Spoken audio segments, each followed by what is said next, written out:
Hi everybody, Nick Blazier here with another position analysis video. This is from a match I recently played and kind of a theme that I've been struggling with lately. Kind of late in the game, strong boards on either side. Should we go for the hit, or do we need to go for the hit, or do we find some quiet play? And this one also, there's a nice priming play against 24-point anchor and making the bar point too. So what do we do? I got this one wrong, so I figured spending a little time studying it in a video would be good work for me. But before we jump into that, let's look at, please do join me at all these upcoming tournaments. Watch out for the live commentary. I'll be doing a ton of that. Please do subscribe to the channel if you like everything I've been doing lately. It keeps growing. I'm excited about that. Excited to see what I can do with YouTube on my own there, So really appreciate everyone that keeps watching and leaving comments and everything like that. I love it. But okay. So let's look at the answer first. And over the board, I chose the quiet play of just playing in 10-5. But XG wanted me to go for the hit, along with some sort of variety of, cleaning up a blot seems kind of nice there. Of course, we can kind of think through this logically too, that we would think that we're probably going to win more gammons if we get away with this, that a ride home is easier. But is it worth leaving the direct shot and potentially getting recirculated and maybe losing that game that way? How risky is it to go for this hit? And I think that's where I underestimated this position. In this spot, well, first of all, if we don't hit, we can look at the resulting position after this. I think we can still get hit in the outfield. We're sad about that downside, right? So it's still 6-2, 6-4, and 4-4. There's some duplication with these numbers too in anchoring and things like that. But that's still 5 shots where we're only leaving 13 when we leave them there. So we got to remember that it's only 8 more at least. But on the flip side, our opponent could roll a 2 and make a better anchor, and that might be an improvement for them. Not sure what it looks like with the different 2s if they have to shuffle in their board, but that's probably a good roll for them after we don't hit loose on the 3 as well. But otherwise, we're doing pretty well even if they make that. We're probably winning this game a lot of the time. Not too much risk in any sense.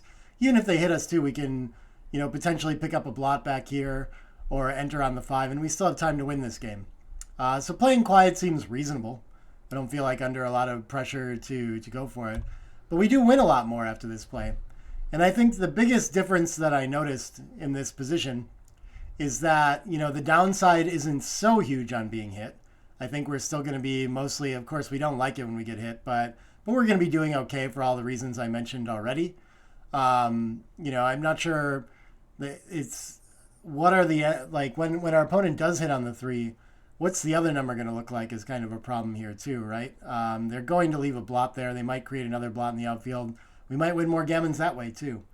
But I think the biggest difference in this position is that when we hit, well, we have these 16 fanning numbers where there's a huge upside, right? Whenever we're missed. Even if our opponent enters with an ace, ace 5, ace 4, ace 6, all these kinds of numbers, we're doing much better having hit than we would be otherwise. So what we're missing out on in playing quiet is the huge upside when it works, right? So these things, they're very difficult to weigh over the board.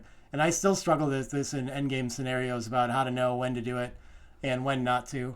So we can make some modifications to this position to try to figure out kind of where the break-even points are in that sense. So my first question with this was, well, what if my opponent has a good 4-point board instead of having the 20 open, How big of a factor is it that we can enter high and escape? And it turns out to be not that big of a factor. It's a smaller error. But we definitely should still go for the hit in this spot. It's not enough to even it out. So what if our opponent then has a 5-point board instead? What if they have that ace covered? Then would we still go for it? Well, I ran this one, and it turns out now we should play quiet. Now the 5-point board is enough turnaround potential. We do win more gammons, but you can see we give up quite a few more games. Where in the other variety, we should just make the bar here and play the priming game, by the way. So there's actually not that big of a difference between playing quiet and hitting here. So this is close to a break-even kind of case for these two, which is nice to know. I guess if like all other factors equal, if they have a 5 point board, even with a gap like this, we're close to indifferent. So it should make it like a little more clearly so, I imagine, when we go here. So now we favor playing quiet by a smaller, like a little bit, still a small margin, but more clearly. But the thing that's like I think bringing 11 to 7, 8 to 7 into the play into the mix now is that our opponent has real timing issues now, right? We're letting them play and maybe have to break their midpoint with a lot of rolls or destroy their board or something. So the priming play goes up in value there. Okay, so those were two features that we looked at. In the original position here, let me bring that back up. And I'll set it back to money. So, in looking at this too, this happened at a score for whatever it's worth. But you might be curious as well, how big of a deal is the Blotten board? So one thing we can look at real quickly there is just lift that, right? I think we already looked at a better 4 point board and saw that it was still fine to hit. And this actually comes pretty close now. Now our opponent has decent timing and we can prime them and go for that. Okay, but I mean, well, the priming play at least, but the quiet play is still no good at all. We should still do something bold here. So the Blotten board, not a big factor, but we could also check that by, what if we had something like a 4 point board and no real, like timing threats for our opponent now and things like that. Would we go for it now? And it's still, the priming play is still worth quite a bit here. But hitting is better than playing quiet here as well. So it seems to be that like even all the way up to a 4 point board, we're happy to go for it in the like equal board strength. And when our opponent has a 5 point board, then we should think about changing. And if they have a 6 point board, it might be too much. So maybe one other question we could ask is, what if our board was weaker?